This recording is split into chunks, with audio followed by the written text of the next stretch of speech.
आपने मुगल आजम देखी? मुगल आजम में दिलीप कुमार पृथ्वीराज कपूर से कहते हैं, यहाँ पर ना अगर इश्क गुनाह है तो ये गुनाह हम बार बार करना चाहते हैं, ये दिलीप कुमार कहते हैं।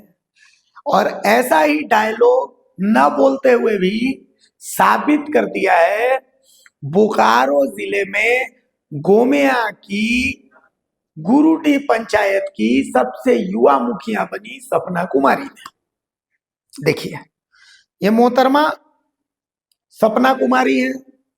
सपना कुमारी 2022 में सबसे कम उम्र की मुखिया बोकारो जिले की बनने वाली, ये रिकॉर्ड बना दिया इन्होंने। सपना जी रील भी बनाती हैं, बहुत बढ़िया बढ़िया रील बनाती हैं।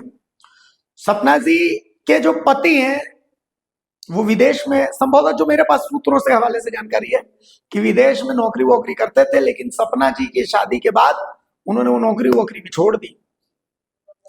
अब सपना जी अचानक से 2 अक्टूबर को, 2 अक्टूबर क्यों जाने जाता है?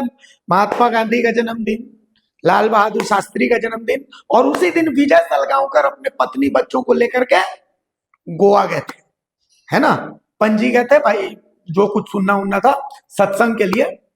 तो बहरहाल ये 3 चीजें फेमस थी। अब चौथी चीज फेमस हो गई कि 2 अक्टूबर के दिन से हमारी मुखिया जी जो है वो गायब हो गई।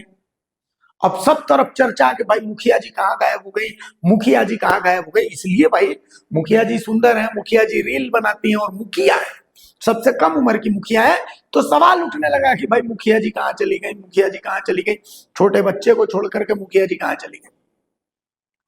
अब 2 अक्टूबर के बाद आज 5 अक्टूबर को, यानी 3 दिन बाद, मुखिया जी रांची के धुरवा में मिलती हैं। सुबह सुबह मेरे साथ एक इत्तेफाक हो गया। मैं सुबह सुबह धुरवा से आ रहा था तो देखा कि कई थाना की पुलिस वहां पर है। तो भाई पूछा, तो मैंने बताया नहीं कि मैं पत्रकार हूं। तो एक से पूछा थाना वाले से, तो जाइए ना अपना काम करिए। उनको लगा भाई ऐसा कौन सा हाई प्रोफाइल मामला है, शराब घोटाले को लेकर के फिर छापा पड़ गया क्या?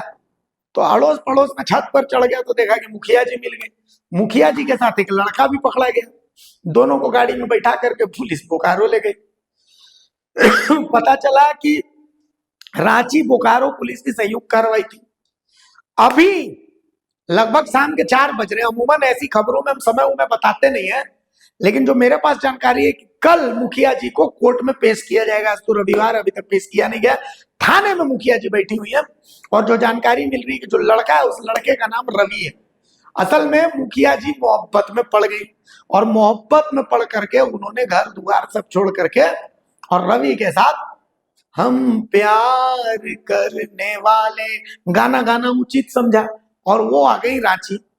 रांची आ गई, लेकिन जालिम जमाना मोहब्बत को कब देखता है, जालिम जमाने ने पकड़ लिया। अब मुखिया जी को थाने में बैठा करके रखा गया है और प्रेशर ये डाला जा रहा है कि मुखिया जी ये कबूल कर लें कि भाई वो जबरदस्ती उनको उठा करके ले जाया गया था। अब इसमें फंस गया बेचारा रवि। रवि ने तो मोहब्बत करी, शादीशुदा से कर ली। वो क्या है कि बड़े बड़े शायरों ने कहा है कि जिसको पाना मुकद्दर में नहीं होता, माँ कसम मोहब्बत उनसे जोरदार होती है। तो रवि तो पड़ गए मोहब्बत में, लेकिन अगर मुखिया जी ने बयान बदल दिया तो मोहब्बत में एक और मजनू शहीद हो जाएगा गुरु। तो कुल मिलाकर के अभी तक सूत्र यही बता रहे हैं कि मामला पूरा मुखिया जी के गायब होने का यही है। लेकिन देखिए, हम तो मीडिया है, ऑफिशियल स्टेटमेंट जब तक नहीं आएगा तब तक हम कैसे कुछ कहते हैं।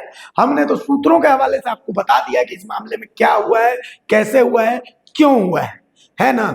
लेकिन अब दिक्कत वही, वो बेचारे छोटा बच्चा बच्ची जो भी है तो उसके लिए सोचना पड़ता है कि भाई उसका क्या होगा, है ना। तो मैडम मुखिया जी भी अब लगता है कि प्रेशर के अंदर वो भी टूट ही जाएंगे, वो कबूल करिए लेंगे कि भाई हमको तो जबरदस्ती ले गया था, बहला फुसला के ले गया था। अमूमन ऐसा ही होता है, बदल जाती है महिलाएं, होता है ऐसा। तो बहरहाल अब उस बच्ची के लिए चिंता है और ये रवि महाराज इनके लिए भी चिंता है, क्योंकि मुखिया जी तो ठीक है, इधर तो पति है ही है, पति अगर कबूल नहीं करेंगे तो रवि जी भी है। लेकिन फंसते कौन है, ये बच्ची फंसेगी। पति दे वो तो चलिए आज नहीं तो कल ब्याह हुआ भी हो जाएगा, लेकिन इस बच्चिया को माए बाप फिर थोड़ी मिलेगा। और रवि बाबू की मोहब्बत में या तो शहीद हो जाएंगे और नहीं अगर मुखिया जी साथ रहेंगे तो फना हो जाएंगे, है ना। जो दोनों होगा। तो कुल मिलाकर के अब तक यही जानकारी इस खबर के बारे में।